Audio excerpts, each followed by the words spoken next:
இந்த பர்த்டேல நான் ஒரு விஷயத்த நல்லா ஃபீல் பண்ணேன். லைஃப்ல பிக்கெஸ்ட் கிஃப்ட் அப்படின்னா கிஃப்ட்ஸ் மட்டும் இல்ல, நம்ம மேல அன்பை காட்டுற மனுஷங்க தான். அன்எக்ஸ்பெக்டடா வந்த நிறைய wishes, long messages, calls, prayers ஒவ்வொன்றுமே எனக்கு செம்ம ஹாப்பினஸ் கொடுத்துச்சு. சில மெசேஜஸ்லாம் படிக்கும்போது கண்ணு கலங்குற அளவுக்கு எமோஷ்னலா இருந்துச்சு.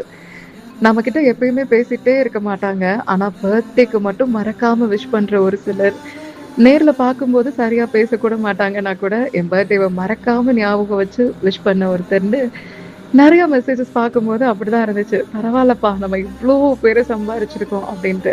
So thank you so much எல்லாருக்குமே. என் பர்த்டேவ ஒரு அன்ஃபர்கெட்டபிள் மெமரியா மாத்துன எல்லாத்துக்குமே லவ் யூ ஆல். அண்ட் இந்த அன்பு தான் என்னோட பிக்கெஸ்ட் ஸ்ட்ரென்த்ன்னு நெனைக்கிறேன். Thank you so much once again.